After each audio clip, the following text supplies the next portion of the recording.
Yo, what's good, YouTube? It's your boy MG. I'm back and giving another video. Today, we got the Eagles versus Giants post-game review. So before we get into this video, make sure you hit the like button if you enjoyed the content. Subscribe to the channel if you are new. Hit the post notification bell so you don't miss any videos or live streams that happens on this channel. And let's get right into the video. So, we got the Eagles versus the Giants. You know, no matter how bad your team is or the other team is, you always want to get a win versus a division opponent, especially when it's the New York Giants. You just love to crush their dreams. The last 4 years, they haven't been able to beat us. The Giants fans, all they want to do is beat us at least once, and their dreams got crushed again. But Boston Scott, again, their kryptonite. We're going to get into all of that here, so let's get right into this video. First off, I want to say the Giants, another injured player that was caused by the Giants again. Another one. First it was Dak Prescott, now it's Deshaun Jackson. Now, I'm not saying the Giants are having any bounty stuff or whatever, but it's just interesting. It's really interesting how against two division opponents, two people get serious injuries. Deshaun Jackson has a high ankle sprain that could require surgery. He is not out for the season, but he will miss a lot of time due to the injury. So, the Giants, man, I mean, I'm not accusing them of anything right now, but it's just funny how against two division rivals, you get two big players out of here. Two players, you know, especially Dak, who means everything to his team. Then you get Deshaun Jackson, you get him out of here. I mean, it's just, like I said, I'm not accusing. I'm just, you know, I'm keeping my eye open because it's interesting. It's interesting how they do this. We do play them again. We play Dallas. We got a bye week, and we play them right after the bye. So we about to see them right back again in less than 3 weeks. So we're going to see the Giants again, like I said, in about 3 weeks. So it's going to be interesting to see. But, you know, it's just interesting how you get, you know, another division rival out of here. And another injury, Lane Johnson, sprained MCL. I don't think he's ruled out for the season. You know Lane Johnson, he always wants to play tough guy and try to play through injuries. But honestly, man, Lane Johnson, your health got to be your number one concern. Don't play until you are fully 100%, because you're just going to keep coming back and getting injured. Just like the 49ers game, the Steelers game, now this game. Lane Johnson, if you don't do me any or any other Eagles fans a favor, just get 100% before you come out on the field. Because there's no point if you're trying to come back next game or the game after that, if you're not 100%, knowing that you're probably going to get injured by the third quarter. So that's all I want. I just want Lane Johnson 100% healthy, but he also got injured in this game. Now let's talk about some big things that happened in this game. The Eagles down 21-10 with a little over 6 minutes left. John Hightower, 50-yard catch down the sideline, put us in scoring range. Carson Wentz, play action, roll out, Greg Ward, touchdown. Then the Giants, we need a stop.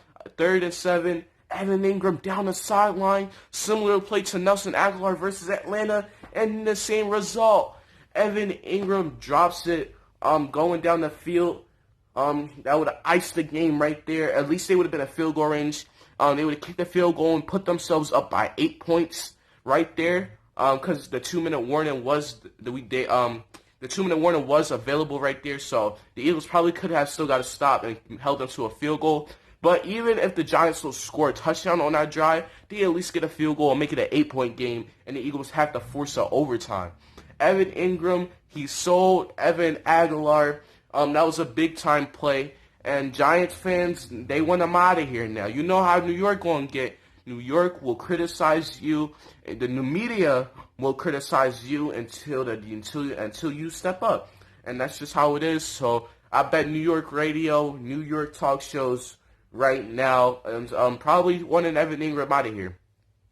And then we get to the last drive, the game-winning drive, the money drive. This is where Carson Wentz needed this drive. The last drive of the game was probably Carson Wentz's best drive of the year. He needed this right here. If he didn't succeed on this last drive, Eagles fans would definitely want him benched. It's against the Giants, division rival. You got all the eyes on Carson Wentz, and he came up in clutch. He throws an 18-yard dime to Boston Scott. He couldn't have put that ball anywhere else. Boston Scott with the catch down the sideline, right at the pylon. You can't get any prettier than that. Game-winning touchdown. Then on the last drive, the Giants try to go down and get a field goal. With 40 seconds left in the game, Daniel Jones fumbles the ball. Brandon Graham strip sack 55. The same exact play that he did in the Super Bowl to get us the win. He did it again.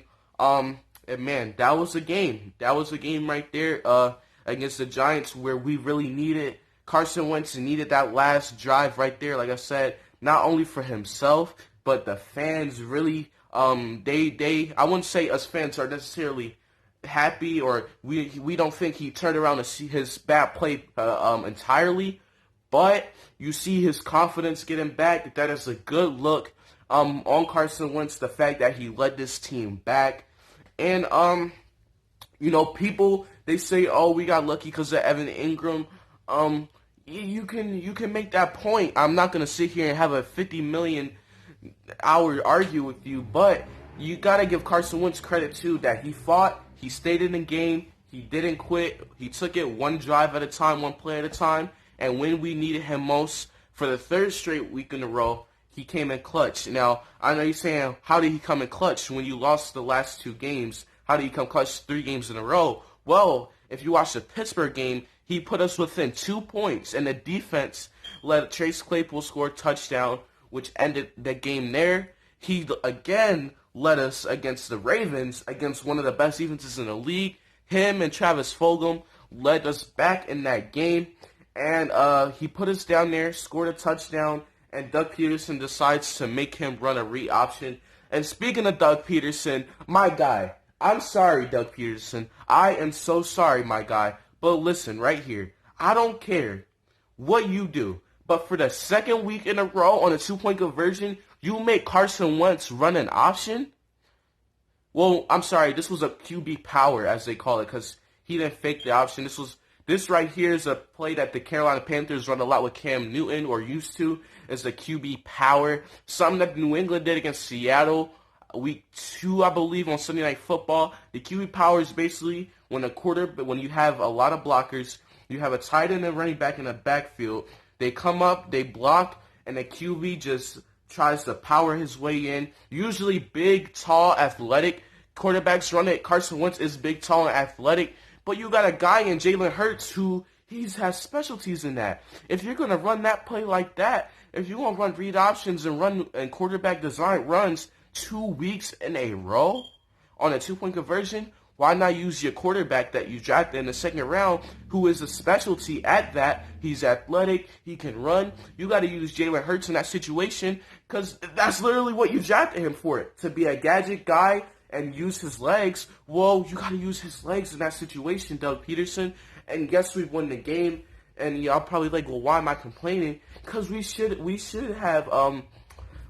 did more in this game. We could have done more. That 2-point conversion, we had 3 turnovers today. And I want to talk about this defense today. Yes, Daniel Jones had an 80-yard run and got tackled by the air. Yes, Golden Tate got a big-time catch against Cre'Von LeBlanc. And by the way, Eagles fans, before you say Cre'Von LeBlanc, let's cut him, hold your horses, because on that play right there, and I don't know, if that's in football, the football that I know to love, that's great coverage, and Golden Tate made a great catch. Right there, if that's any other receiver, Cre'Von LeBlanc, that's an incomplete pass. That was good coverage by LeBlanc, just a better catch by Golden Tate. And then the defense, like I said, Jalen Mills with the diving interception after all the inconsistency from Jalen Mills. He showed up, and he said, you know what? It's time to flex, because every time Jalen Mills, after every time he does something, he starts flexing. Well, Daniel Jones, you threw a pick to Jalen Mills diving catch. Then we got a fumble against Dion Lewis, not holding the ball high and tight like you're taught in high school, buddy. You got to hold it high and tight. He didn't do that. The Eagles got a fumble, and then the game the drive which officially sealed it. The Giants had 40 seconds to try to go on field goal range. Daniel Jones fumbles the ball to Brandon Graham, the person with the strip sack in the Super Bowl against Tom Brady. Who else? Who else? What else did you expect? Who else did you expect to make a play like that other than Brandon Graham? BG stepped up big time. And, man, overall, it was a good quality team come from behind win. Comeback Carson is here. The North Dakota assassin is here.